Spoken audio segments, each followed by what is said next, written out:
नमस्कार आप सभी को। इस क्लास में हम रेशियो एंड प्रोपोर्शन के टॉप 20 इंपॉर्टेंट क्वेश्चंस यहाँ पर डिस्कस करने वाले हैं एसबीआई पीओ क्लर्क एग्जाम के लिए। राइट। तो ये क्लास आपको करनी कैसे है पहले मैं वो बता देता हूँ। जैसे ही सवाल आपकी स्क्रीन पर आएगा आप उसको पॉज करेंगे और खुद से एक बार ट्राई करेंगे। राइट। कोशिश कीजिएगा कि सवाल 1 से 1.5 मिनट में सॉल्व हो जाए, और कुछ ज्यादा आसान सवाल है जो कि इसमें वैसे उम्मीद कम है। मतलब मिनिमम 1 मिनट का समय तो हर सवाल में आपको लगने ही वाला है, 1 से 1.5 मिनट में। या कुछ अगर सवाल थोड़ा मुश्किल है तो ज्यादा से ज्यादा 2 मिनट में आप ट्राई कीजिए सॉल्व करने का। राइट। फिर उसके बाद आप सॉल्यूशन देखिए, वो आप अपने पेस के अकॉर्डिंग वीडियो की स्पीड इंक्रीज करके डिक्रीज करके जैसे चाहो आप देख सकते हो। राइट। तो चलिए हम स्टार्ट करते हैं आज के पहले सवाल के साथ। फर्स्ट क्वेश्चन आपके सामने। A student gets an aggregate of 60% marks in 5 subjects in the ratio 10:9:8:7:6. है ना? If the passing marks are 50% of the maximum marks and each subject has the same maximum marks, so in how many subjects did he pass the examination? कितने subject में पास हुआ? पास होने का मतलब है कि कितने सब्जेक्ट में उसके 50% या उससे ज्यादा नंबर आए। ठीक है। तो मैं मान लेता हूं कि हर एक सब्जेक्ट है वो 100 नंबर का है।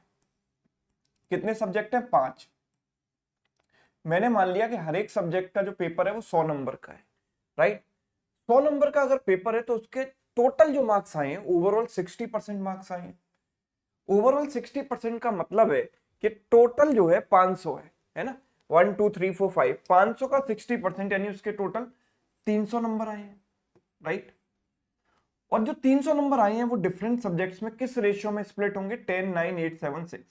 10:9:8:7:6। इस रेशियो में हमें 300 को क्या करना है? स्प्लिट करना है ना? तो आप जरा इस तरीके से देखिए, मुझे यहां पर मार्क्स चाहिए 50%। किसी भी सब्जेक्ट में पास होने के लिए मार्क्स चाहिए 50%, यानी 50 नंबर चाहिए। राइट। तो अगर मैं रेशियो के पॉइंट ऑफ व्यू से बात करूं तो रेशियो में जो है 300 नंबर किसके बराबर है? 1 2 3 4 5, इन सबका सम कितना है? देखो ये 6 7 8 9 10 ये सारे के सारे एपी में, तो middle term is the average, so average is 8, तो टोटल इज व्हाट? 40 है ना? 8 × 5 40। अगर ऐसे भी नहीं आता तो ऐड कर लो, 13 + 8 19, 19 + 9, एक सेकेंड, हाँ राइट। 7 और 6 13, 13 और 8 21, 21 और 9 30 और 10 40, 40 हो गया ना? ठीक है। तो 40 इनका सम है, वो किसके बराबर है? 300 के बराबर है ना? तो रेशियो में 40 की वैल्यू 300, यानी 300 यूनिट किसके बराबर है? रेशियो की 40 यूनिट के बराबर। राइट। 300 मार्क्स रेशियो की 40 यूनिट के बराबर है, तो 50 मार्क्स रेशियो के कितने यूनिट के बराबर होंगे? तो 50 लाने के लिए मैं यहाँ 6 से काट देता हूं। 6 से काटा तो 50 बार कटा, और अगर मैंने इसको 6 से काटा तो 6 × 6 36, 4 बचेगा 6, 6.66। यानी 50 नंबर लाने के लिए आपको रेशियो में कितना दिखाई देना चाहिए? 6.66 दिखाई देना चाहिए। तो 6.66 आप देख पा रहे हो 1 2 3 4 सब्जेक्ट्स में, है ना? 4 सब्जेक्ट्स में उसके 6.66 से ऊपर है। सो कितने सब्जेक्ट्स में पास हुआ? 4 सब्जेक्ट्स में, ऑप्शन सी। राइट। यूजुअली आप क्या करते हो? आप ऐसे करते हो कि सर 40 यूनिट बराबर 300 है, तो 40 यूनिट की वैल्यू 300, तो 1 यूनिट की वैल्यू 15/2 हो गई। 1 की वैल्यू 15/2 हो गई, तो रेशियो में जो वैल्यूज होंगी वो क्या होंगी? 10 9 8 7 6। सब में 15/2 से आप मल्टीप्लाई करोगे, 15/2 आप इसका करोगे 75 आएगा। इसका 15/2 करोगे कितना आएगा? 15 135/2, 67.5। राइट। इसको अगर 15/2 करोगे तो 60 आ जाएगा। इसको आप 15/2 करोगे तो 105/2 यानी 52.5 आएगा, और इसको आप 15/2 करोगे तो कितना आएगा? 45। केवल इस सब्जेक्ट में वो फेल हो गया, बाकी चारों सब्जेक्ट में पास हो गया क्योंकि 50 से ऊपर मार्क्स है। लेकिन ये सब कैलकुलेशन करने में आपको टाइम लग गया, है ना? तो ये अप्रोच प्रेफरेबल नहीं है अगर आप समय पर सवाल करना चाहते हो कम से कम कैलकुलेशन के साथ, तो ये वाली बेटर है ना? यस। सेकंड क्वेश्चन देखते हैं। सेकंड क्वेश्चन है, देखो ये, some amount of money was to be divided among ABC in the ratio 4:3:2, है ना? ए बी सी के बीच में पैसा डिस्ट्रीब्यूट होना था 4:3:2 के रेशियो में, right, and it was divided among A B C D in this ratio. तो गलती से क्या हुआ कि वो ए बी सी डी के बीच में डिस्ट्रीब्यूट कर दिया गया इस रेशियो में, जिसकी वजह से ए को लॉस हुआ 200 रुपए का, ठीक है।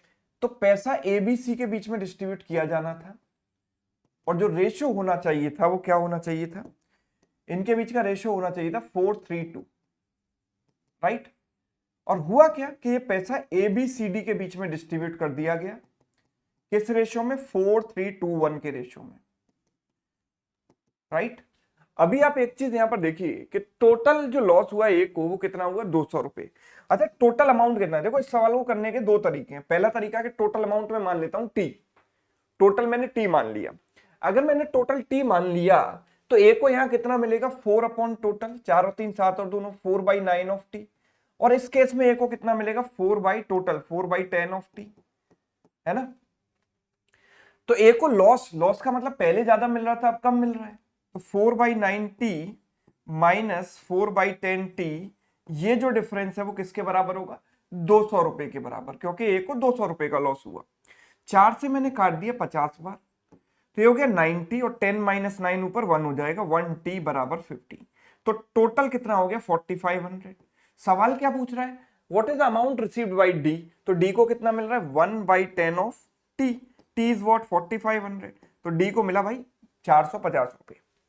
पहला मेथड समझ में आ गया सभी को, मैंने टोटल टी माना और इस तरीके से एक छोटी सी इक्वेशन बना के इसको सॉल्व कर दिया।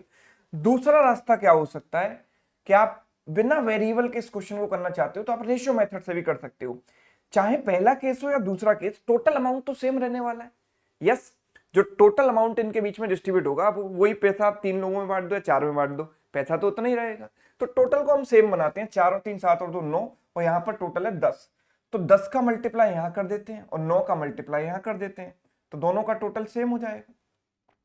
कितना हो जाएगा, 40 30 20, और इसको हम 9 से मल्टीप्लाई करेंगे तो 36 27 18 और 9, ठीक है। तो यहां पर ए को लॉस कितना हुआ है, 4 यूनिट का। 4 यूनिट की वैल्यू किसके बराबर, 200 के बराबर। 1 यूनिट की वैल्यू किसके बराबर, 50 के बराबर। टोटल अगर हम देखें तो कितना है, 90 यूनिट। यार 90, टोटल क्या देखना है आपको, ये निकालना है डी को कितना मिला, डी को मिला 9 यूनिट, तो 9 यूनिट की वैल्यू 9 × 50 450 हो गया, राइट, ऑप्शन सी। ये भी बढ़िया है, ऐसे भी कर सकते हो। अगला सवाल देखते हैं, question number 3। When 10 boys leave a class, then the ratio of boys to girls will be 1:2। अगर 10 boys क्लास को छोड़कर चले जाते हैं तो बॉयज और गर्ल्स का रेशियो 1:2 हो जाता है। आफ्टर दैट, ये शब्द ध्यान से पढ़ें, आफ्टर दैट मतलब इसके बाद। तो इसके बाद क्या होता है, मतलब 10 बॉयज को छोड़ के जाने के बाद 15 गर्ल्स छोड़कर चली जाती हैं, और उसके बाद बॉयज और गर्ल्स का रेशियो 3:1 हो जाता है, right. So what is the total strength of the class, class की टोटल स्ट्रेंथ क्या है, मतलब क्लास में कुल मिलाकर कितने स्टूडेंट हैं ये बताना है, ठीक। ध्यान से मेरी बात को समझिएगा। देखो पहला रास्ता क्या होगा कि मैं एक काम करता हूं, 10 बॉयज के जाने के बाद, है ना, बॉयज और गर्ल्स का रेशियो इतना है 10 बॉयज के जाने के बाद, राइट। तो मैं ये कह सकता हूं कि बॉयज हमने अगर x माने तो गर्ल्स कितनी हो जाएंगी, 2x। सबसे पहले मैं बेसिक मेथड से इस सवाल को कर रहा हूं, ठीक है ना, क्योंकि काफी लोग बेसिक से करते हैं, शॉर्टकट वगैरह उन्हें यूजुअली पता नहीं होते, फ्रेशर लोगों को स्पेशली, तो पहले उनके लिए बेसिक से भी समझा देते हैं। x और 2x मान लिया, 10 बॉयज के जाने के बाद ऐसा था, यानी गर्ल्स तो पहले भी 2x थी, लेकिन बॉयज कितने रहे होंगे, x + 10, राइट, बिकॉज 10 बॉयज के जाने के बाद ये x बचे है ना, तो पहले 10 ज्यादा होंगे। तो टोटल स्ट्रेंथ क्लास की कितनी है, 3x + 10, 3x + 10, यानी कि ऐसा नंबर होना चाहिए जिसमें से 10 माइनस करके 3 का मल्टीपल आ जाए। मतलब अगर मैं यहां से 10 हटा दूं तो 3 का मल्टीपल होना चाहिए। अगर 10 हटाऊंगा तो 20 बचेगा, जो कि 3 का मल्टीपल नहीं है। 10 हटाऊंगा तो 23 बचेगा, 3 का मल्टीपल नहीं है। 10 हटाऊंगा 25 बचेगा, 3 का मल्टीपल नहीं है। 10 हटाऊंगा 26 बचेगा, 10 का मल्टीपल नहीं, 3 का मल्टीपल नहीं है, सॉरी। 10 हटाऊंगा तो 27 बचेगा, जो कि 3 का मल्टीपल है। तो मेरा आंसर 37 है, राइट। अरे ये तो ऑप्शन वाली बात हो गई, है ना। सपोज 2-3 ऑप्शन ऐसे मिल जाते हैं जहां पर 10 माइनस करने पर 3 का मल्टीपल मिल रहा है, तो फिर मुझे सॉल्व करना पड़ेगा, तो सॉल्व कैसे करूं? तो देखो 15 गर्ल्स लीव द क्लास, और 15 गर्ल्स अगर छोड़कर चली गई तो बॉयज कितने हो गए x और गर्ल्स हो गई 2x माइनस 15, और बॉयज और गर्ल्स का रेशियो 3:1 हो जाता है।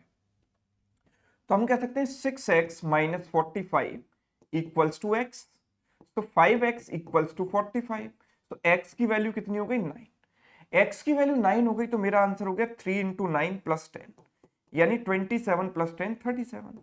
ये बिल्कुल बेसिक मेथड हो गया, राइट। अच्छा, दूसरा रास्ता कि इसके बाद हम क्या कर सकते थे, है ना, ये सभी को समझ आ गया। रेशियो मेथड का यूज करके इस क्वेश्चन को कैसे करेंगे, ध्यान से समझना, ठीक है। रेशियो मेथड,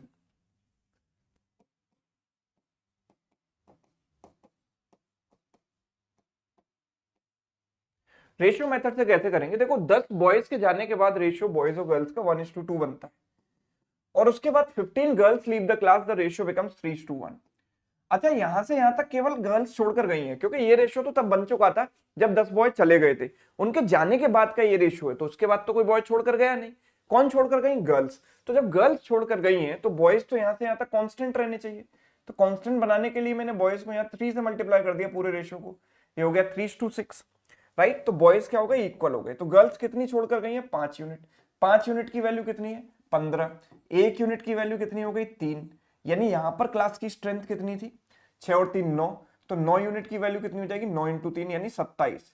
27 स्टूडेंट्स यहां पर थे, लेकिन वो तब थे जब 10 बॉय छोड़कर जा चुके थे। तो 10 बॉय छोड़कर जाने के बाद अगर 27 हैं तो पहले कितने रहे होंगे? 27 प्लस 10, टोटल स्टूडेंट 37। ये मेरा आंसर हो गया, ठीक है। बेसिक से भी मैंने बता दिया, ऑप्शन से भी बता दिया, रेशियो मेथड से ही बता दिया, और क्या लोगे? ठीक, चलो आगे बढ़ो। Next question number 4, if x and y are positive numbers then which of the following can be the value of this? Okay, so this is quite logical, थोड़ा सा conceptual question है। देखो x and y हमारे पास क्या है? Positive numbers हैं।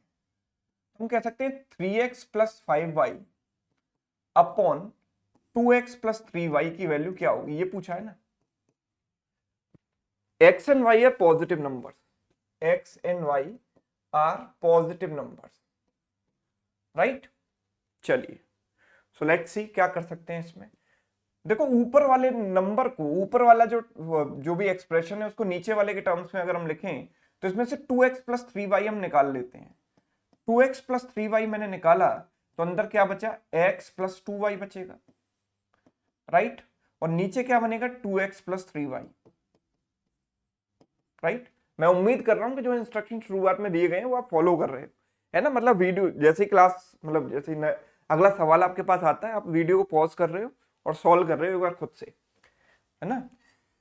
तो this is 1 plus x plus 2y upon 2x plus y, 2x plus 3y, right. Yes और नो? अच्छा मुझे एक बात बताओ कि this thing has to be, this is constant 1, है ना। मतलब जो भी आंसर आएगा 1 प्लस समथिंग आएगा, और ये जो वैल्यू होगी अगर आप ऊपर वाले नंबर को देखो, क्योंकि ये जो x और y की वैल्यू है ना, इनमें कोई वैल्यू नेगेटिव नहीं है, दोनों वैल्यू पॉजिटिव है। अगर दोनों वैल्यू पॉजिटिव है तो ऊपर वाला जो नंबर है वो छोटा है और नीचे वाला नंबर बड़ा है, बिकॉज इसके पास सिर्फ x है, इसके पास 2x है, इसके पास 2y है और इसके पास 3y है ना।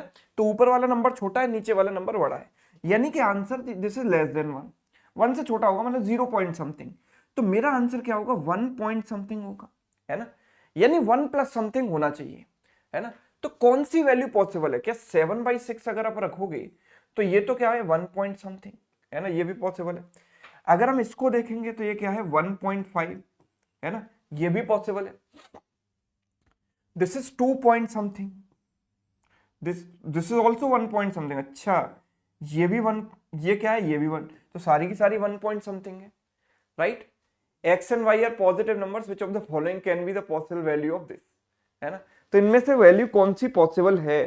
तो अगर मैं 1 पॉइंट समथिंग वाले लॉजिक से जा रहा हूं तो सारी पॉसिबल है, so that there must be something else जो कि हम, जिसके थ्रू हम इसको एलिमिनेट कर पाए, राइट, जिसके थ्रू हम इसको एलिमिनेट कर पाए। कुछ ना कुछ और यहां पर होना चाहिए, है ना, कुछ ना कुछ और होना चाहिए, चलो ठीक है, ओके।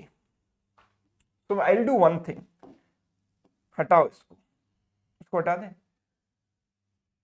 देखो एक रेशियो है मेरे पास 3x 3/2, 3x और 2x, राइट। मतलब जो मेरा, जो अभी मैंने जो ट्राई किया, मतलब एकदम बेसिक वाला तरीका, उससे एलिमिनेट नहीं कर पाया मैं, बिकॉज चारों ऑप्शन 1 पॉइंट समथिंग आ रहे हैं। Let me try something else. दूसरा रेशियो है 5y and 3y, right, 5y 3y। इनको जोड़कर ये रेशियो बन रहा है, राइट, इनको जोड़कर। बहुत इंपॉर्टेंट पॉइंट मैं यहां पर बताने जा रहा हूं, बड़े ध्यान से सुनना, क्योंकि बहुत काम की चीज है और बहुत कॉन्सेप्चुअल चीज है।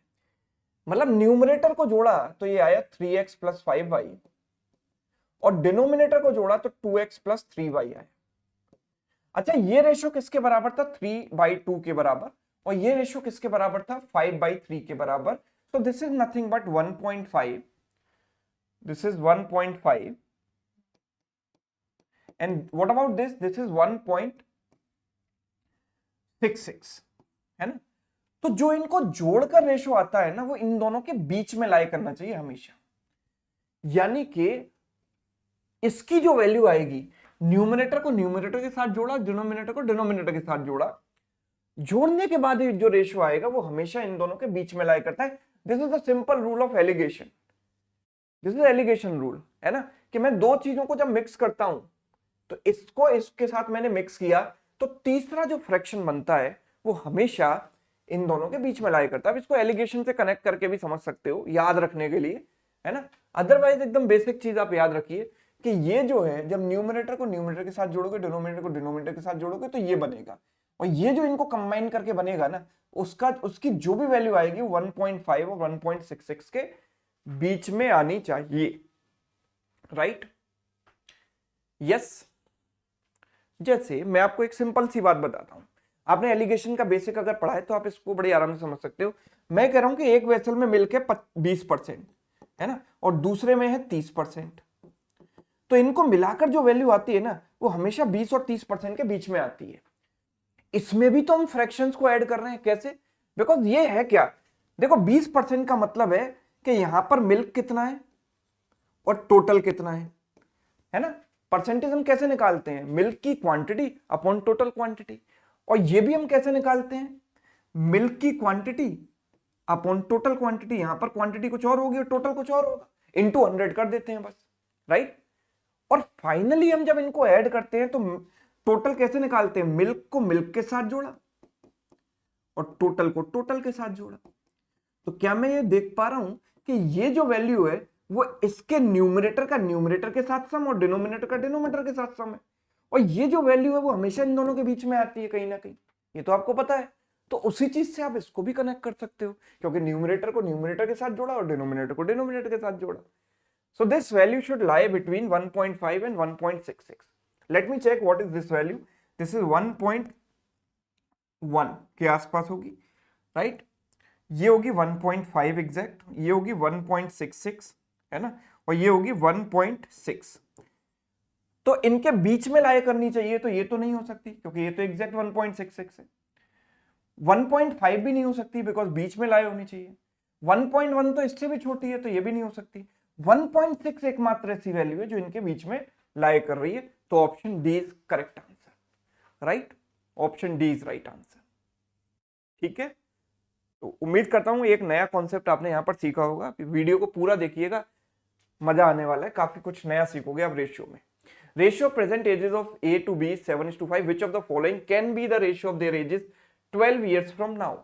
आज से 12 साल बाद इनकी एजेस का रेशियो क्या हो सकता है, ठीक है। तो एक बार वीडियो पॉज करके खुद से ट्राई करना जरूर, है ना, फिर देखना। 7x और 5x में इनको मान लेता हूं, ठीक है। 12 साल बाद अगर मैंने देखा तो ये हो जाएगा 7x प्लस 12, और 12 साल बाद इसको देखा तो ये हो जाएगा 5x प्लस 12, राइट। ओके, हम ये कह सकते हैं कि एक काम करते हैं, 7x plus 12 and this is 5x plus 12, ठीक है। मैं दूसरा तरीका तो आपको डायरेक्ट मेथड तो बताऊंगा, लेकिन पहले बेसिक से करके देखते हैं इसको। तो अगर मैंने इसको 5x प्लस 12 लिखा तो 1 प्लस समथिंग होगा, ठीक है, 1 प्लस समथिंग होगा, ठीक है, ओके। तो 1 से तो बड़ा ही होगा रेशियो, लेकिन सारी की सारी वैल्यू 1 से बड़ी है। आप अगर इसको मैं देखता हूं तो 5x प्लस 12 से तो ये वैल्यू बड़ी है ना, तो जब छोटी वैल्यू से बड़ी को डिवाइड करोगे तो definitely it is greater than 1, ये तो पक्का है। लेकिन सारी वैल्यू 1 से बड़ी है, 1 से बड़ी है, तो कैसे करें फिर इसको, कैसे कर सकते हैं बताओ, बेसिक मेथड से किस तरीके से कर सकते हैं? यस, 12 साल बाद इनकी जो एजेस का रेशियो है वो क्या हो सकता है, कैन भी पूछा गया है, राइट, कैन भी हमसे पूछा गया है। चलो, तो ऐसे बेसिक से आप मत करो इसको, एक सिंपल सा कॉन्सेप्ट मैं आपको बताता हूं। 7/5 क्या है मेरे पास, 7/5 क्या है, इम्प्रॉपर फ्रैक्शन है। इम्प्रॉपर फ्रैक्शन का मतलब होता है जिसमें न्यूमरेटर बड़ा होता है और डिनोमिनेटर छोटा होता है, right, that is called improper fraction. Improper fraction का मतलब क्या होता है, उसका नाम ही इम्प्रॉपर इसलिए पड़ा है क्योंकि वो इम्प्रॉपरली बिहेव करता है। इम्प्रॉपरली बिहेव करने का मतलब है कि जब मैंने दोनों में ये वैल्यू, दोनों में 12/12 बढ़ाया, यानी सेम वैल्यू से अगर मैं दोनों को बढ़ाता हूं तो ये जो वैल्यू आएगी वो 7/5 से कम आएगी। सिंपल सी बात है। अगर मैं दोनों में सेम क्वांटिटी से इंक्रीज करूंगा तो आइडियली बढ़ना चाहिए, लेकिन ये घटता है, इम्प्रॉपर। और प्रॉपर फ्रैक्शन क्या होता है, जैसे आपको मैं एक सिंपल एग्जांपल लूं तो दिस इज प्रॉपर फ्रैक्शन, यहां पर न्यूमरेटर छोटा है, डिनोमिनेटर बड़ा है। अगर आप दोनों में 1 इंक्रीज कर रहे हो तो क्या होगा, ये 3/4 होगा। तो इसकी वैल्यू क्या थी, 0.66, और ये हो गई 0.75। तो बढ़ा के नहीं बढ़ा, बढ़ गया। सो दिस इज बिहेविंग प्रॉपरली, कि मैंने ऊपर नीचे बढ़ाया तो ये भी बढ़ गया, so that's why it is proper fraction।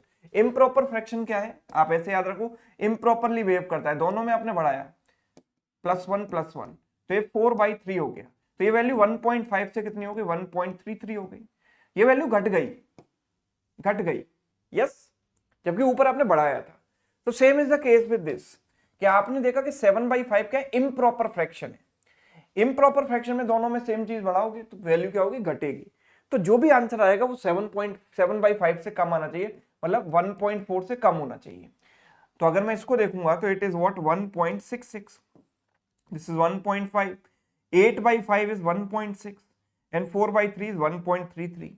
तो 1.4 से कम ना तो ये वैल्यू है, ना ये वैल्यू है, ना ये वैल्यू है, तो तीनों ही पॉसिबल नहीं है।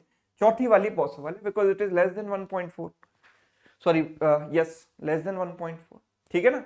1.4 से कम होना चाहिए, जो कि सिर्फ डी में पॉसिबल है, राइट। चलिए आगे बढ़ते हैं क्वेश्चन नंबर 6 की तरफ। The salary of ABC is 350, total salary ABC की कुल मिलाकर सैलरी 350 है। They spend 75%, 80% and 56% of their salaries respectively and their savings are in this ratio. Find the salary of C. C की salary हमको बतानी है यहां पर, ठीक है। तो आप देखो किस तरीके से करेंगे, एक बार खुद से ट्राई करो, 1 मिनट में सॉल्व करने की कोशिश कीजिएगा इसको, है ना, फिर सॉल्यूशन देखिएगा। There are 3 things, income, expenditure and saving, है ना। हमें बोला यहां पर there are 3 persons, A, B and C, 3 लोग हैं। नाउ सबसे पहले अगर हम देखें तो ए 75% खर्चा कर देता है। 75% मीन्स 3/4, यानी 4 रुपए में से उसने 3 रुपया खर्चा कर दिया, तो 1 रुपया बचा लिया। ये 80% खर्चा कर देता है, मतलब 4/5, 4/5 खर्चा कर देता है, मतलब 5 रुपए अगर कमाया तो 4 रुपए खर्चा कर दिया, 1 रुपए बचा। एंड ये 56% खर्चा कर देता है। 56% मतलब 56/100, 56/100 मतलब कितना हो जाएगा, 14/25, यानी 25 रुपए अगर कमाता है तो 14 रुपए खर्चा कर देता है, यानी 11 रुपए बचाता है। 14 रुपए खर्चा कर देता है, 11 रुपए बचाता है, राइट। अब their savings are in this ratio, savings का रेशियो है 10, 12, 33, लेकिन मुझे सेविंग का रेशियो क्या दिख रहा है, 1, 1, 11। तो सबसे पहले मुझे ये कंडीशन सेटिस्फाई करनी पड़ेगी, मतलब इस रेशियो में सेविंग्स को लाना पड़ेगा। तो सेविंग्स में अगर मैं सेविंग्स को इस रेशियो में लाऊंगा तो मुझे यहाँ किससे मल्टीप्लाई करना पड़ेगा, 10 से, बिकॉज ये 1 की जगह मुझे 10 बनाना है। इस रेशियो को 12 से मल्टीप्लाई करना पड़ेगा, और इस रेशियो को 33 बनाना है यहाँ पर सेविंग, तो यहाँ 3 से मल्टीप्लाई करना पड़ेगा, है ना। तो जो सेविंग्स हैं वो इस रेशियो में आ जाएंगी। फाइंड द सैलरी ऑफ सी, है ना। तो टोटल इनकम कितनी हो जाएगी इनकी, 10 और 4 40 यूनिट, प्लस 5 इंटू 12 60 यूनिट, और 25 इंटू 3 75 यूनिट, यानी 175 यूनिट टोटल इनकम हो गई, जो किसके बराबर दी गई है मुझको, 350 के बराबर दी गई है, जो इसका डबल है। तो एक यूनिट की वैल्यू 2 के बराबर। तो सैलरी ऑफ सी कितनी है, तो सी की सैलरी है 25 इंटू 3 75 यूनिट। तो 75 की वैल्यू कितनी हो जाएगी, 75 का डबल 150। यस, खत्म कहानी, ऑप्शन बी, राइट। ये है रेशियो का गेम पूरा। अगला देखिए, a person hired a servant for a year, एक साल के लिए उसने एक सर्वेंट को हायर किया, एक पर्सन ने, और उसने प्रॉमिस किया कि भाई 3000 रुपए तो ये दूंगा, काम पर आजा कल से, और एक शर्ट दूंगा। Servant left the job after 8 months, है ना। वो इतना बदमाश था कि पूरा 1 साल नहीं टिक पाया, या बदमाश मालिक भी हो सकता है, दोनों में कोई भी हो सकता है।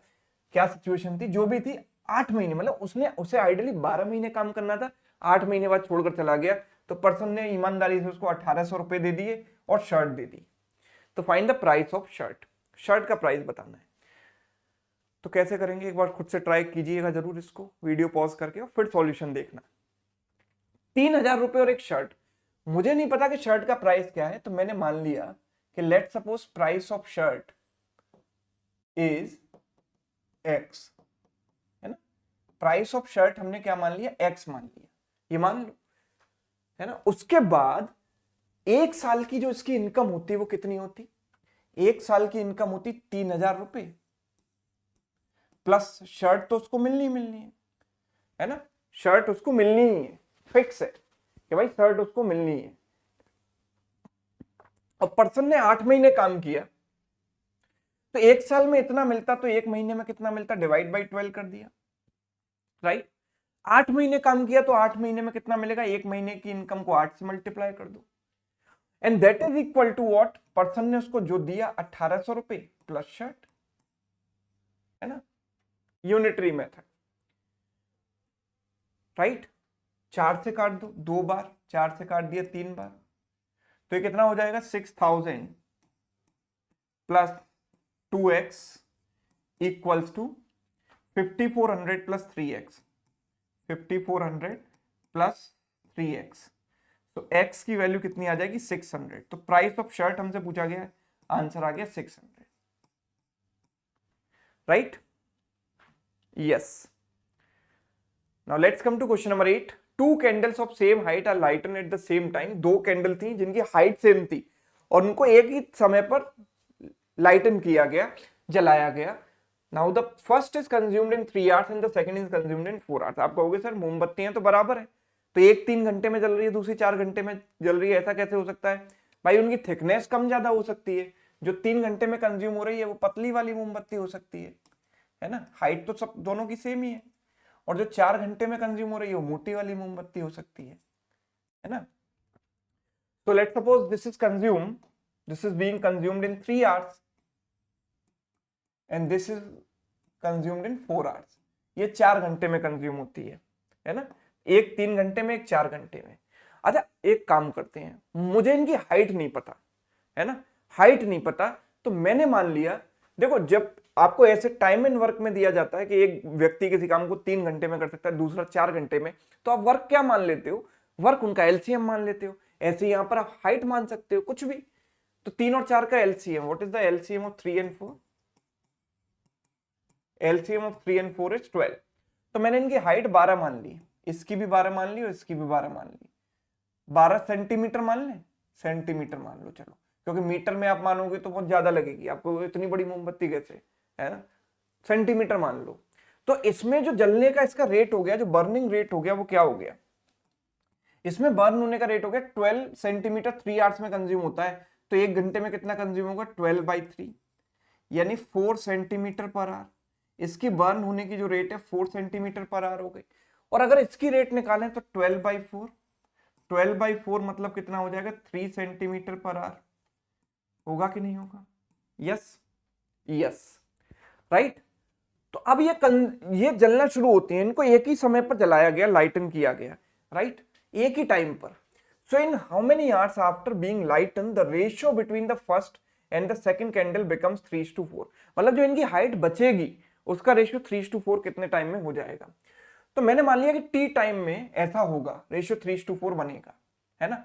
तो टी टाइम में ये कितनी बनेगी, ये कितनी बर्न होगी, तो 12 सेंटीमीटर थी, टी टाइम में बर्न होगी 4T। बिकॉज 1 घंटे में 4 सेंटीमीटर बर्न होती है, तो टी आवर्स में कितना बर्न होगी, 4 इंटू टी। तो बचेगी कितनी, 12 minus 4 into T. Same way for this, इसकी हाइट थी 12 तो इसके पास था, है ना, 3 के रेट से बर्न हो रही है, तो टी आवर्स में कितना बर्न होगी, 3T। तो बचेगी कितनी, इतनी। और ये जो बची हुई है उनका रेशियो हो जाना चाहिए 3/4, इनका रेशियो 3/4 होना चाहिए। So if you solve this you will get, मतलब इसमें आप कॉम्पोनेंडो डिविडेंडो भी लगा सकते हो, है ना, लेकिन सॉल्व भी कर सकते हो। 48 माइनस 16T बराबर 36 minus 9T। So it is what, 7T equals to 12। तो T की जो वैल्यू आएगी वो 12/7 आवर्स। इतने आवर्स के बाद इनका जो रेशियो बनेगा वो 3/4 बनेगा, राइट। चलिए,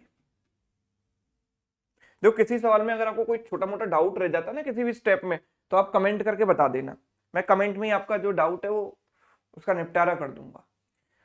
question number 9, the cost of plywood varies directly with the square of its weight. जो कॉस्ट है वो वेट के स्क्वायर के प्रोपोर्शनल है, राइट। कॉस्ट जो है वेट के स्क्वायर के प्रोपोर्शनल है।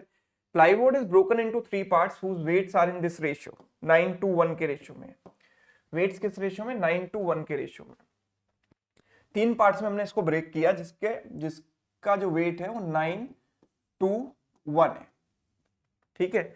अगर प्लाईवुड को 3 पार्ट्स में ब्रेक किया गया होता जिनका रेशियो इतना होता, तो there would have been further loss of this 1440, ठीक है। So what is the cost of original plywood.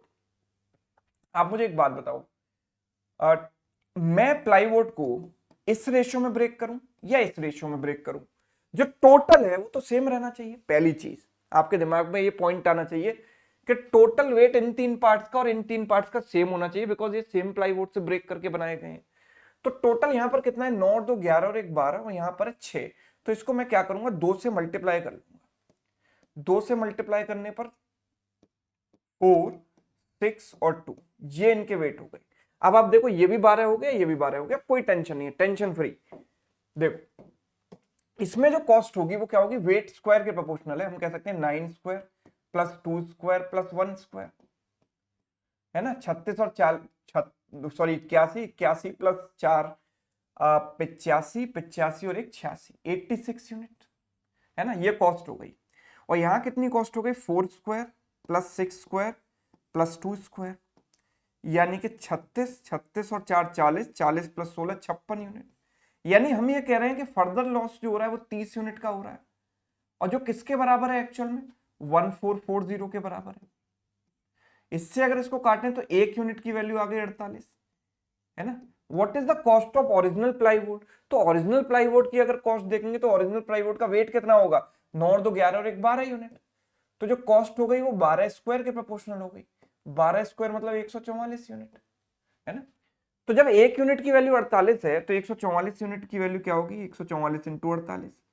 इसको कैसे सॉल्व करें जल्दी, बहुत तरीके हैं अलग अलग। मैं इसको 3 इंटू 48 लिख देता हूं, तो 48 इंटू 48 48 का स्क्वायर हो जाएगा ना। 48 का स्क्वायर सभी को पता है, 48 का स्क्वायर अगर किसी को नहीं पता तो 50 का बेस वाला मेथड दिमाग में लगाना आना चाहिए। 50 से 2 कम है, 2 माइनस किया तो 46 का आधा 23, और 2 का स्क्वायर 4, तो 2304, ठीक है। सो 6912, ये मेरा आंसर हो गया। यस 6912, क्लियर है, बात समझ में आ रही है सभी को। चलो question number 10, the vertical distance covered by a body falling freely under gravity is directly proportional to the square of the time for which it falls. If a body covers 300 meters in first 10 seconds of its free fall, find the distance covered in the next 10 seconds. ठीक है, तो एक बार try जरूर कीजिएगा इसको खुद से। देखो जो बॉडी डिस्टेंस ट्रेवल कर रही है that is proportional to the square of the time for which it falls, ठीक है। So distance is proportional to time square, एकदम बेसिक मेथड से कर रहा हूं पहले मैं। तो distance is equal to K times T square, K एक कांस्टेंट लगा दिया प्रोपोर्शनलिटी वाला, है ना, के सम कांस्टेंट। ठीक, अच्छा, पहले 10 सेकंड में बॉडी 300 मीटर कवर करती है, यानी distance covered in 10 seconds is K times 10 square and that is equal to 300 metre. So हम के की वैल्यू निकाल पा रहे हैं यहां पर 3। के इज अ कांस्टेंट, तो के की वैल्यू तो यही रहेगी, तो डी कितना आ गया 3 इंटू टी स्क्वायर, राइट। अब मेरी बात को ध्यान से समझना, कोई बॉडी यहां से चलना शुरू करी, यहां से आपने इसको फेंका, थ्रो किया, है ना, फ्री फॉल में जा रही है, इस तरीके से आपने छोड़ दिया इसको, फ्री फॉल में जा रही है। पहले 10 सेकंड में इसने इतना कवर किया, ठीक है, distance covered in 10 seconds and this is distance covered in 20 seconds. So next 10 second वाली डिस्टेंस, यानी ये डिस्टेंस आप कैसे निकालोगे, 20 सेकंड की टोटल डिस्टेंस में से 10 सेकंड की डिस्टेंस माइनस करोगे, डिस्टेंस 20 माइनस डिस्टेंस 10, ये माइनस करोगे, तो that means you have to find this out. So what is the distance covered in 20 seconds, तो t की वैल्यू 20 रख दी, 3 into 20 square, this is what 1200। तो d10, d20 कितना है मेरे पास 1200 और d10 कितना है 300, तो ये कितना हो जाएगा 1200 माइनस 300, यानी नेक्स्ट 10 सेकंड में डिस्टेंस उसने कितनी चली है 900, राइट। तो 900 इज करेक्ट आंसर। अब k बिना माने भी आप इसको कर सकते हो, बिना k की वैल्यू निकाले भी आप इस सवाल को कर सकते हो, थोड़ा सा हल्का सा लॉजिक है, कैसे करेंगे देखिए।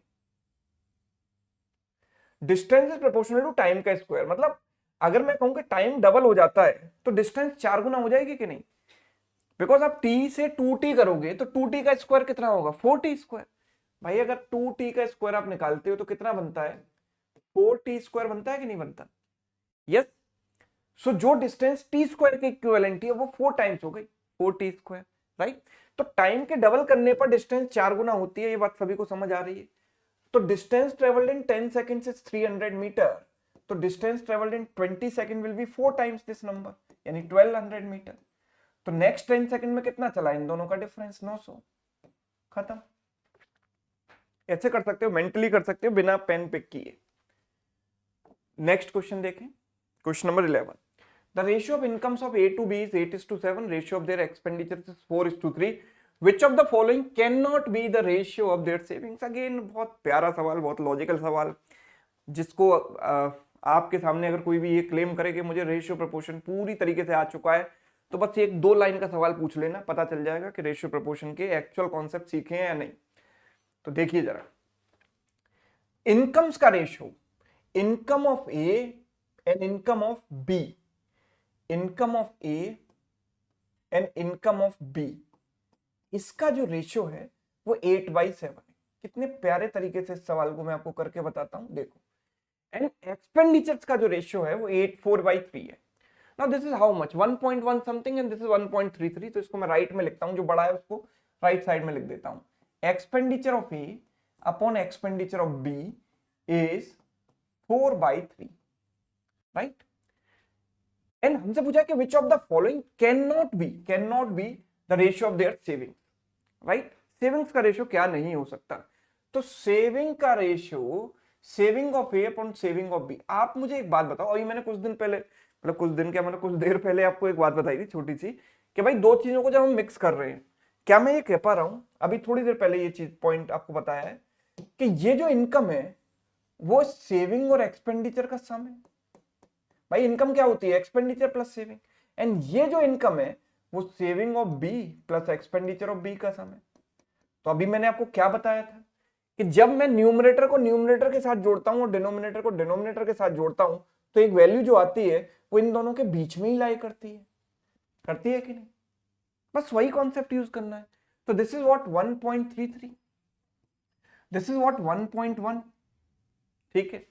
तो ये जो वैल्यू होगी वो 1.1 से छोटी होनी चाहिए, है ना, तभी तो ये वैल्यू बीच में लाई करेगी। भाई एक वैल्यू इससे बड़ी है तो एक वैल्यू इससे छोटी होगी ना, तो this has to be less than 1.1 या 1 पॉइंट समथिंग। 1.1 के आगे क्या आ रहा है, देखो 1.1, 7 इंटू 1 7, 3 बचेगा 7, 1.14, right. What about this? This is 6/7. Yes, this is okay. 6/7 1.1 से छोटा है, ये तो 1 से भी छोटा है, तो ये तो चलेगा. 9/8 इज 1 पॉइंट कितना आएगा, 8 इंटू 1 8, एंड दिस इज 1 + 1/8 है ना. तो 1 + 1/8 कितना होता है? देखो 1 तो होता है 100%, 1/8 12.5%, तो 0.125. Right. Now what about this? This is exactly 1.1, this is 1.2 है ना. तो 1.14 से छोटी ये वैल्यू है, 1.14 से छोटी है, ये चलेगी. ये 1.14 से छोटी है, ये भी चलेगी, लेकिन ये नहीं चलेगा. क्यों? क्योंकि ये 1.14 से बड़ी हो गई वैल्यू. तो विच of the following is not possible? कौन सा बोला? Can not B. कौन सा हो ही नहीं सकता? तो डी नहीं हो सकता, बिकॉज ये 1.14 से बड़ा है. डन. तो ये था इसको करने का तरीका. आगे बढ़ते हैं. The expenditure, the ratio of the incomes of A B C is 354. Ratio of their expenditure is this. So C saves 65% of his income. Find the ratio of the savings of A and B. ठीक है, ध्यान से समझिएगा. 3 लोग हैं, A B C. A B C, right. Incomes, expenditures and savings. Incomes का जो ratio है दैट इज 354. एक्सपेंडिचर्स का रेशियो इज 2:3:7, 2:3:7. अब सवाल ये हमसे कह रहा है कि C save 65% of the income. 65% income जो है सी बचाता है. नाउ 65% का मतलब क्या हुआ? 65% का मतलब हुआ 65/100, यानी 5 से काटेंगे तो 13 बार, 5 से काटेंगे 20 बार, 13/20 कह सकते हैं इसको. यानी कि अगर इसकी इनकम 20 रुपए है तो उसमें से 13 रुपए बचाता है. तो खर्चा कितना करता है? 7 रुपए. अगर 20 रुपए इनकम है, 13 बचा रहा है, तो 7 रुपए खर्चा कर रहा है. और बहुत अच्छी बात यह है कि यहां पर मुझे 7 रुपए ही दिखाई दे रहा है, तो क्यों ना मैं इसको 20 बना लूं. तो 20 - 7 इन सेविंग 13 आ जाएगी. 20 कैसे बनाऊंगा? इसको मैं 5 से मल्टीप्लाई कर देता हूं. तो 5 × 3 15, 25 और 20, ये हो गया 15. 5 × 5 25 और 5 × 4 20. मतलब इस रेशो को मैंने 5 से मल्टीप्लाई करके ऐसे लिख दिया. रेशो में तो किसी से ही मल्टीप्लाई कर सकते हो. 20 - 7 कितना आ गया? 13. 25 - 3 कितना आ गया? 22. और 15 - 2 कितना आ गया? 13. Find the ratio of savings of A and B. तो savings of A and B का जो रेशियो है 13/22 है. 13/22 option A. Done. Yes. Next question देखो. Ratio of incomes of A and B 6:7. Ratio of their expenditure is this and ratio of their savings. तीनों के ratio ही दिए गए हैं, कुछ नहीं दिया गया exact quantity. What is the ratio of the total savings to total expenditures? Okay, तो चलो एक काम करते हैं. इनकम का जो रेशियो है वो 6:7 है. एक्सपेंडिचर का रेशियो है 2:3, राइट. अच्छा, सेविंग का रेशियो मुझे दिया गया है 5:4. सेविंग का रेशियो मुझे 5:4 दिया गया है. मैं एक काम करता हूं, देखो टोटल सेविंग और टोटल एक्सपेंडिचर का रेशियो बोला गया है ना. एक काम करते हैं, एक्सपेंडिचर को ऊपर लिख लें, क्योंकि मैं यहां पर लगाने वाला हूं cross multiplication method. Expenditure income, expenditure को मैंने लिखा 2:3. जिन बच्चों को क्रॉस मल्टीप्लिकेशन मेथड आता है वो डेफिनेटली उनको मजा आने वाला है सॉल्यूशन को देखकर, और जिनको नहीं आता उनके लिए मैं दूसरा मेथड भी बताऊंगा, तो चिंता मत करना. सेविंग का रेशियो 5:4 दिया गया है, तो मैं मान लूं कि सेविंग 5 रुपए और 4 रुपए, ये मान सकते हैं ना. सेविंग इसकी 5 रुपए मान लो और इसकी 4 रुपए मान लो, राइट. तो मैं क्या करूंगा यहाँ पर, क्रॉस मल्टीप्लिकेशन मेथड जिनको आता है वो समझिएगा, और जिनको नहीं आता है वो इंतजार कीजिए दूसरे मेथड का. ये हो गया 18 और ये हो गया 14. 18 - 14 कितना हो गया? 4 यूनिट. ये किसके बराबर होता है? इसके. 24 और ये 35. 35 - 24 हो गया 11. तो 1 यूनिट की वैल्यू कितनी हो गई? 11/4. 1 यूनिट की वैल्यू 11/4 हो गई. तो टोटल एक्सपेंडिचर, मैंने एक्सपेंडिचर को ऊपर क्यों लिखा? क्योंकि क्रॉस मल्टीप्लिकेशन में ऊपर वाली वैल्यू हम डायरेक्ट निकाल सकते हैं, नीचे वाली डायरेक्ट नहीं निकाल सकते, और यहां पर एक्सपेंडिचर ही पूछा गया था. तो total saving and total expenditure, total saving कितनी हो गई भाई इनकी? अगर हम टोटल सेविंग की बात करें तो टोटल सेविंग है 5 रुपए और 4 रुपए, यानी 9 रुपए. और एक्सपेंडिचर है 5 यूनिट, और 1 यूनिट की वैल्यू भाई 11/4 है, तो 5 यूनिट की वैल्यू 5 × 11/4 हो गई, राइट. 4 का मल्टीप्लाई किया, 9 × 4 36, और ये हो गया 55. तो आंसर हो गया 36:55 ऑप्शन ए. कितना आसान है कि नहीं? सिर्फ इतनी सी कैलकुलेशन है, कुछ भी नहीं है। लेकिन शर्त ये है कि आपको मेथड्स आने चाहिए, क्रॉस मल्टीप्लिकेशन मेथड आना चाहिए। अगर नहीं आता है तो अभी भी यूट्यूब पर जाइए, सर्च कीजिए cross multiplication method by Sumit sir, आपको पूरा वीडियो मिल जाएगा, आराम से सीख सकते हो, है ना। चलो, अब अगर किसी को क्रॉस मल्टीप्लिकेशन मेथड नहीं आता तो वो क्या क्या करे बेचारा। देखो,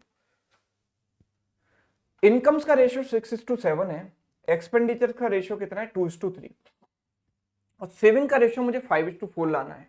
तो मैंने क्या किया कि इनकम मान ली इनकी 6x और 7x, एक्सपेंडिचर मान लिया 2y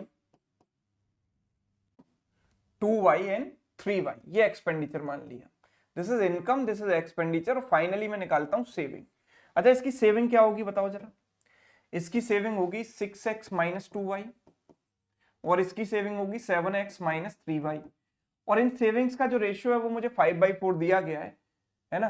तो that mean 6x - 2y upon 7x - 3y is equal to 5/4। ऐसे कर लो, x और y में एक रेशियो निकाल लो, है ना। तो कितना आएगा ये 24x - 8y बराबर 35x - 15y, so 11x equals to 7y। तो x और y का रेशियो हो गया 7/11। और मुझसे पूछा क्या है, total saving total expenditure. Total saving कितनी होगी, इनका सम, यानी 13x - 5y, और टोटल एक्सपेंडिचर कितना होगा 5y, है ना। तो ये कितना हो गया 13/5 into x upon y minus 5y upon 5y हो गया 1। एक्स अपॉन वाई की वैल्यू यहां रख देते हैं, 7/11 - 1, है ना। 55 65 सॉरी 13 × 7 91 91 माइनस 55 कितना हो गया 36, और 11 × 5 55, 36/55 मेरा आंसर आ गया, है ना। ऐसी फीलिंग आ रही है 10वीं क्लास के बच्चों को पढ़ा रहा हूं, है, स्टेप बाय स्टेप एक एक चीज एक्स वाई मानकर। ठीक है, तो जिनको बेसिक मेथड अभी आता है, अभी वो इतने एडवांस टेक्निक्स उन्होंने जिन्होंने नहीं सीखी है क्रॉस मल्टीप्लिकेशन वगैरह, वो इससे समझ सकते हैं, है ना। Next, this equal to this, find the value of x. X की वैल्यू क्या होगी, एक बार ट्राई कीजिए वीडियो को पॉज करके। तो हमें दिया गया है, उम्मीद कर रहा हूं आपने ट्राई कर लिया होगा, 3x² + 4x - 6 upon 2x - 3, and that is equal to 3x² + 6x + 2 upon 3x + 1, right? Okay, so I can write this number as 2। अगर मैं इसमें से 2 कॉमन ले लूं तो अंदर बचेगा 2x - 3, और अगर मैं इसमें से 2 कॉमन ले लूं तो अंदर क्या बचेगा 3x + 1। तो नीचे वाले नंबर से ऊपर वाले को डिवाइड कर दो, तो 3x² अपॉन 2x - 3 हुआ, है ना। और इससे इसको काटेंगे तो 2 बचेगा। सिमिलरली ये हो गया 3x² अपॉन 3x + 1, और इससे इसको काटेंगे तो कितना बचेगा 2 बचेगा। अब ये 2 से तो 2 कट गया, यहां इक्वल में देखें तो 3 से 3 कट गया, राइट। अच्छा, अभी बहुत से लोग ये गलती करते हैं कि सर x² से x² काट दो, है ना। आपके पास बचा क्या है यहाँ पर x² upon 2x + 3 2x - 3 and x² upon 3x + 1. So if you are cancelling x², you are losing one root. अगर आपने x² कैंसिल किया तो आप एक रूट को लूज कर दोगे, खो दोगे, है ना। और वो रूट कौन सा होगा 0, है ना। x² को आप तब कैंसिल कर सकते हो जब क्वेश्चन में ये दिया गया होता है x कैन नॉट बी 0, है ना। अगर 0 नहीं हो सकता तो कैंसिल कर सकते हो, लेकिन 0 वाले नंबर को आप ऐसे कैंसिल नहीं कर सकते, क्योंकि अगर x = 0 रखोगे तो 0 = 0 आ जाएगा, इक्वेशन सेटिस्फाई कर जाएगी, मतलब 0 is one of the root. और अगर आपने x² को x² कैंसिल कर दिया तो आपको क्या मिलेगा 2x - 3 = 3x + 1। सो x की जो वैल्यू बनेगी -4 बनेगी, तो आपको सिर्फ -4 मिलेगा, जिसको आप लगा दोगे, जो कि आप गलत है ना। आंसर इसके दो हैं, 0 भी हो सकता है -4, तो more than one of the above, है ना। तो इस तरीके से कैंसिल करने से पहले थोड़ा सोचिए कीजिए। क्वेश्चन नंबर 15 देखते हैं। Some chocolates are distributed among A, B, C, D such that the number of chocolates received by A is 3/5 of the chocolates received by other three together. Number of chocolates received by B is as much more than C as less than D. Okay. B received 15 chocolates. Then find the total number of chocolates distributed. ठीक है, तो A को जो मिला और बाकी सबको मिला, यानी B plus C plus D को जो मिला, इनका जो रेशियो है ना वो क्या है 3/5. यही बोला है ना, A को अदर 3 का 3/5 मिला. And number of chocolate receive by B is as much more than C as less than D. यानी B जो है D से उतना ही कम है जितना C से ज्यादा है ना. B जो है C से उतना ही ज्यादा है जितना ये D से कम है ना. मतलब ये तीनों नंबर AP में है. BCD किस में है? AP में है. B को कितना मिला? 15. अच्छा मुझे बताओ, B को 15 मिला, इन दोनों का गैप x है, तो इन दोनों का गैप भी x है. इसका मतलब ये तीनों नंबर किस में है? AP में. और जब कोई भी तीन संख्या AP में होंगी तो मिडिल वाला नंबर इनका एवरेज होगा. मिडिल वाला नंबर अगर एवरेज होगा तो इनका टोटल कितना होगा? Because average is 15 and 3 numbers are there, so total has to be 45, है ना. तो ये कितना आ गया? B plus C plus D 45 आ गया. तो अगर ये 45 आ जाता है तो इसका 9 गुना है. तो A को कितना मिला? 3 का 9 गुना यानी 27, राइट. और इनका जो सम हो गया वो कितना हो गया? 72. तो A plus B plus C plus D चारों को कुल मिलाकर कितना मिला है? 72. ऐसे होते हैं सवाल कॉन्सेप्ट से. यस, कॉन्सेप्ट नहीं पता होता तो इक्वेशन बनाने में लग जाते फिर आप. अगला सवाल देखो. A rope is cut into two parts such that the ratio of the length of the complete rope and the smaller part is 20 times the ratio of the length of smaller part to larger part. देखो एक रोप को मैंने दो parts में cut किया, एक छोटा वाला हिस्सा एक बड़ा वाला हिस्सा है. मुझे यहाँ पर रेशियो निकालना है कंप्लीट रोप और length of the longer part का. तो जब रेशियो निकालना होता है ना तो दो वेरिएबल लेकर चलने से कोई फायदा नहीं है. हम एक वेरिएबल को 1 मान सकते हैं.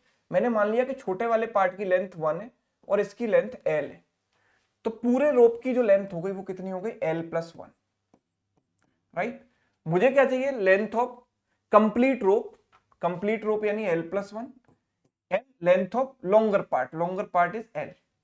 ये मुझसे पूछा गया है. अब कंडीशन क्या दी गई है देखो. Ratio of the length of complete rope and smaller part. तो कंप्लीट रोप की लेंथ है L प्लस 1, स्मॉलर पार्ट की लेंथ है 1. That is 20 times the ratio of length of smaller part and longer part. तो smaller part is 1 and longer part is L, right. So you can say it is L square plus L. 20 को उधर ले जाएंगे तो -20 बराबर 0, right.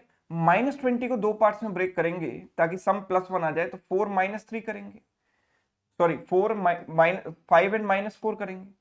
5 and -4, 5 - 4 is +1 and product is -20. तो L की value क्या हो गई? -5 एंड +4. अब लेंथ नेगेटिव तो हो नहीं सकती तो इसको हटा दो, तो लेंथ की वैल्यू 4 आ गई. ये यहां पर रख दो. 4 + 1 कितना हो जाएगा? 5 एंड ये हो जाएगा 4. 5/4 मेरा आंसर हो गया. ऑप्शन सी डन है. चलो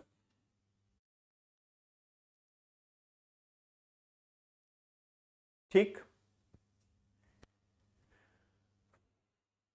next. The ratio of the amounts with A and B is 7:5 and each day A spends some amount and B adds 1/5 of that amount. A कुछ पैसा रोज खर्चा करता है, B रोज उसका 1/5 अपने अमाउंट में ऐड करता चलता है. After 6 days the ratio of the amounts with them becomes 9:11. 6 दिन बाद उनके बीच का जो अमाउंट, उनके पास जो अमाउंट है उसका रेशियो 9:11 हो जाता है. After how many more days the ratio of the amounts will become 1:19? कितने दिन और बाद ये रेशियो 1:19 हो जाएगा? ठीक है. तो इनके अमाउंट्स के बीच का रेशियो 7:5 था. तो मैंने मान लिया कि इसके पास 7K था और इसके पास 5K था. 7K और 5K. Each day A spent some amount and B added 1/5 of that amount, है ना. तो देखो हमने ये मान लिया कि ईच डे A 5 रुपए खर्चा करता है, यानी A के में से रोज -5 हो जाता है. B इसका 1/5 ऐड करता चलता है यानी +1 हो जाता है, राइट. A रोज 5 रुपया खर्चा कर देता है, B रोज 1 रुपया बचाता है. आफ्टर 6 डेज, 6 दिन बाद क्या होता है कि रेशियो 9:11 हो जाता है. 6 दिन बाद वैसे तो आप ऐसे क्रॉस मल्टीप्लिकेशन से भी कर सकते हो, लेकिन कोई बात नहीं, आप ऐसे भी कर सकते हो। 7 के और 5 के इनिशियल अमाउंट था, है ना, तो 6 दिन में ये कितना खर्चा कर देगा, 30 रुपए, 6 इंटू 5 30 रुपए। और ये 6 दिन में कितना बचा लेगा, 6 इंटू 1 6 रुपए। और ये जो रेशियो बन जाएगा वो 9/11 बन जाएगा, राइट, ये रेशियो 9/11 बन जाएगा। ठीक, अब इसको अगर मैं सॉल्व करूं तो दिस इज 77K माइनस 330 बराबर 45K प्लस 54, है ना। क्रॉस मल्टीप्लीकेशन करते तो आपके मानने की जरूरत नहीं पड़ती। ये कितना हो जाएगा, 32K इक्वल्स टू 330 प्लस 54 यानी 384। 32 1 जा 32, बचेगा कितना 6, 32 2 जा 64। K की वैल्यू आ गई 12। अब K की वैल्यू अगर 12 आ जाती है तो इनके पास जो अमाउंट बचा है वो कितना बचा है, इतना। 12 इंटू 7 84, 7 इंटू 12 माइनस 30, यानी कि 84 माइनस 30 यानी 54 रुपए इसके पास बचा है। और इसके पास कितना बचा है, 66, राइट। 12 into 5 60 plus 66। अब तो बोला ना after how many more days, और कितने दिन बाद, इसके कितने और दिन बाद ये जो रेशियो है 1:19 बन जाएगा। कितने और दिन बाद ये रेशियो 1:19 बन जाएगा, मुझे नहीं पता कितने दिन बाद, मैंने मान लिया इसके एन डेज बाद। एन डेज में ये कितना खर्चा कर देगा, 5n इसने खर्चा कर दिया। एन डेज में कितना बचा लेगा, n इंटू 1 n। तो ये जो पैसा बचेगा इसका रेशियो 1/19 होना चाहिए, तो n की वैल्यू निकाल लो, है ना, इसका रेशियो 1/19 होना चाहिए। तो we can say 66 plus n बराबर 19 4 जा 76 carry 7, 95 plus 7 102 minus minus 95n। तो 95n प्लस n यानी 96n की वैल्यू जो है वो किसके बराबर होगी, 0 एंड दिस इज 96। ठीक है, 960 बचेगा ना इसमें से घटाएंगे तो, यस, तो इट इज 10। तो 10 डेज और बाद ये रेशियो इतना बन जाएगा, 10 और दिन बाद, ऑप्शन ए। डन, है ना। के को बिना माने आप करना चाहते हो तो इसको क्रॉस मल्टीप्लिकेशन से आप करेंगे, वो आप खुद से ट्राई कीजिएगा।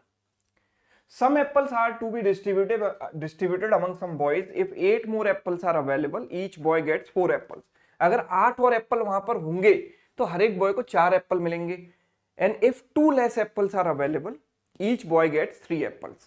Now I know कि टोटल नंबर ऑफ एप्पल्स जो होंगे वो कितने होंगे, number of apples distributed to each person into number of boys. भाई ईच बॉय को आपने जितने डिस्ट्रीब्यूट किए इनटू नंबर ऑफ बॉयज कह सकते हैं हम ऐसा। भाई टोटल नंबर ऑफ एप्पल्स क्या होंगे, number of apples distributed to each boy multiplied with number of boys, यही होगा। अब सवाल ये कह रहा है कि if 8 more apples are available, each boy gets 4 apples. If 2 less apples are available, then each boy gets 3 apples, है ना। अच्छा, हर एक केस, दोनों केसेस में क्या कांस्टेंट है, यहाँ पर नंबर ऑफ बॉयज कांस्टेंट है, नंबर ऑफ बॉयज उतने ही है ना, नंबर ऑफ बॉयज कांस्टेंट है, राइट। तो नंबर ऑफ बॉयज की अगर हम बात करें तो नंबर ऑफ बॉयज क्या होगा, total number of apples upon total number of apples divided by apples received by each boy, है ना, apples received by each boy. और इस रेशियो को मुझे कांस्टेंट रखना है ना, यानी t बाई एन को मुझे कांस्टेंट रखना है, t by N must be constant, t by N must be constant.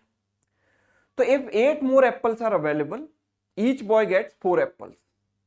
ठीक है, हर एक बॉय को कितने मिलते हैं, 4, और दूसरे केस में हर एक बॉय को कितने मिल रहे हैं, 3। तो क्या मैं ये कह सकता हूं, देखो अगर मुझे इसको कांस्टेंट रखना है, this is fix, number of boys fix है, तो अगर आप टोटल नंबर ऑफ एप्पल्स बढ़ाओगे तो हर एक बॉय को एप्पल भी ज्यादा मिलेंगे, और टोटल एप्पल आपने कम कर दिए तो हर एक बॉय को एप्पल भी कम ही मिलेंगे, क्योंकि नंबर ऑफ बॉयज तो दोनों केस में सेम है। यानी कि हम ये कह सकते हैं कि total apples is proportional to number of boys, total apples is proportional to number of boys. तो right, sorry, number of boys नहीं, number of apples received by each boy, है ना, this is number of apples received by each boy. हर एक boy को कितना मिल रहा है, हर एक बॉय को ज्यादा मिलेगा अगर ज्यादा एप्पल अवेलेबल है, कम मिलेगा अगर कम एप्पल अवेलेबल है, बिकॉज टोटल बॉयज फिक्स्ड है। तो पहले केस में हम कह सकते हैं कि नंबर ऑफ जो हर एक बॉय को कितना मिला, 4 एप्पल, एन की वैल्यू 4 है, और दूसरे केस में हर एक बॉय को कितना मिल रहा है, 3 एप्पल, एन की वैल्यू 3 है। So total number of apples का रेशियो भी यही होना चाहिए, टोटल नंबर ऑफ एप्पल्स का रेशियो भी यही होना चाहिए। तो टोटल एप्पल्स में कितनी कमी आई, है ना, पहले केस में 8 ज्यादा एप्पल अवेलेबल थे, ओरिजिनल से 8 ज्यादा। तो let's say original is an, original is x, x मान लो, तो यहां पर मैं कह सकता हूं कि x प्लस 8 एप्पल्स थे, तो यहां कितने हैं, ओरिजिनल से 2 कम, यानी जितने होने चाहिए उससे 2 कम, x माइनस 2। तो मैं ये कह पा रहा हूं कि 1 यूनिट का जो गैप है वो किसके बराबर है, 10 की कमी आई है यहाँ पर, 8 माइनस माइनस 2 10, x से x कट जाएगा। तो हम कह सकते हैं 1 पार्ट की वैल्यू 10 है, तो 4 पार्ट की वैल्यू कितनी आ जाएगी, 40, यानी x प्लस 8 की वैल्यू कितनी आ गई, 40। तो एक्चुअल में जो x की वैल्यू हुई वो कितनी हो गई, 32 हो गई, है ना। तो बोला how many apples are available, तो 32 एप्पल्स आर अवेलेबल। रेशियो से आप इस तरीके से इस सवाल को कर सकते हो। डन, ठीक है। दूसरा तरीका कि आप रेशियो वगैरह के चक्कर में नहीं पढ़ना चाहते यहां पर, तो ऐसे कर सकते हो। देखो मैंने मान लिया कि n number of apples usually होते हैं, n number of apples usually available यहां पर होते हैं, तो मतलब इस पर्टिकुलर डे कितने अवेलेबल हैं, n प्लस 8। तो ईच बॉय को कितना डिस्ट्रीब्यूट किया जा रहा है, 4, तो नंबर ऑफ बॉयज इतने हो गए, है ना। और दूसरे केस में कितने एप्पल्स अवेलेबल हैं, 2 लेस, यानी n माइनस 2। तो हर एक बॉय को कितने मिल रहे हैं, 3। तो टोटल एप्पल्स को हर एक बॉय को मिलने वाले एप्पल से डिवाइड करोगे तो नंबर ऑफ बॉयज आएंगे, और नंबर ऑफ बॉयज तो दोनों केसेस में सेम है, तो दोनों को मैंने इक्वेट कर दिया। तो मैंने कहा कि 4n माइनस 8 बराबर 3n प्लस 24। सो n की वैल्यू 24 प्लस 8 32 आ गई। ऐसे भी आप कर सकते हो, यस, ये भी सही है। नेक्स्ट क्वेश्चन देखो, question number 19। A certain amount of money is divided among 7 persons A B C D E F G, है ना। Okay, the amount received by B is 2 more than twice the amount received by A. A को कितना मिला, मुझे नहीं पता कितना मिला, तो मैंने माना ए को x मिला, तो बी को कितना मिलेगा, इसके डबल से 2 मोर, है ना। The amount received by C is 3 more than thrice the amount received by A, है ना। सी को कितना मिलेगा, इसके थ्राइस से 3 ज्यादा, इसके 3 गुना से 3 more than thrice the amount received by A and so on, ठीक है। 3 more than thrice the amount received by A. तो इसका 3 गुना जब मैंने किया तो कितना हो जाएगा, ये 6x प्लस 6, और इससे 3 मोर, तो कितना हो जाएगा, 6x प्लस 9 हो जाएगा, राइट। और तो the ratio of the amount received by A and G is this, A को जो मिला और जो जी को मिला उसका रेशियो 2/15 है। अच्छा ओके, वन मोर थिंग कि यहाँ पर ये चीज नहीं है, यहाँ पर ये है, अच्छी चीज ये है कि the amount received by C is 3 more than thrice the amount received by A only, तो ए का 3 गुना करना है, तो ये कितना हो जाएगा, 3x प्लस 3। डी को कितना मिलेगा, 4x प्लस 4, है ना, 4 गुना प्लस 4, ठीक है। इसी तरीके से ई को मिलेगा, एफ को मिलेगा और जी को मिलेगा। जी को कितना मिलेगा, आप देखो यहां पर 4 आया, यहाँ 5, यहाँ 6, तो यहाँ 7 आएगा, 7x प्लस 7 आएगा, राइट। 7x प्लस 7 आएगा कि नहीं आएगा, यस और नो, 7 गुना से 7 ज्यादा, ठीक है। तो the ratio of the amount received by A to G is 2/15। So A को कितना मिलेगा, x, और जी को कितना मिलेगा, 7x plus 7, and this is 2/15। तो हम कह सकते हैं 15x बराबर 14x प्लस 14। सो x की वैल्यू कितनी आ जाती है यहाँ पर, 14, x की वैल्यू 14 आ गई। सवाल क्या पूछ रहे हैं, amount receive by D, D को कितना मिलेगा, इतना, तो दिस इज 4 इंटू 14 प्लस 4, यानी कि 60 रुपए,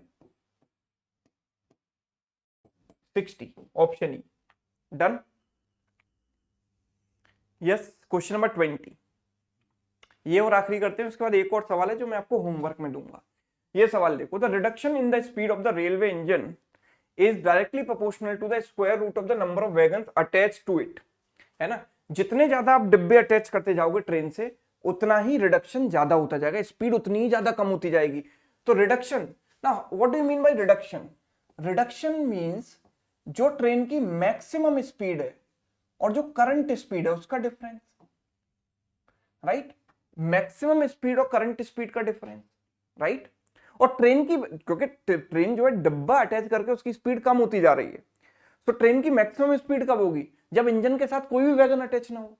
तो सवाल ये कह रहा है कि when no wagon is attached the speed is 120 kilometre per hour, यानी यही तो ट्रेन की मैक्सिमम स्पीड है। जब आप कोई भी वैगन अटैच नहीं करोगे तो ट्रेन की मैक्सिमम स्पीड आ जाएगी 120, तो यहां पर हम 120 रख देते हैं। तो reduction is 120 minus S, right? तो हमसे कहा गया कि reduction in the speed is directly proportional to the square root of number of wagons attached to it. Now when 36 wagons are attached, the speed is 96. Now देखो, हम कह सकते हैं reduction in first case upon reduction in second case is equal to root n1 by n2. Number of wagons in first case, number of wagons in second case. जैसे कि आपको पता होता है कि distance is proportional to speed, तो आप क्या करते हो, d1 by d2 बराबर s1 by s2, directly proportional है ना, तो ऐसे ही तो करते हो। सेम चीज यहां पर भी करेंगे। Reduction in first case upon reduction in second case बराबर square root of number of wagons in first case upon number of wagons in second case. अच्छा, फर्स्ट केस में जो स्पीड है वो 96 है, तो रिडक्शन क्या होता है, 120 maximum speed minus current speed is 96। Second case में हमसे बोला है कि स्पीड बिकम्स 100, तो 120 minus 100 would be the reduction and that is equal to root n1। पहले केस में कितने वैगन्स अटैच्ड हैं, 36, और दूसरे केस में कितने हैं, n2, राइट?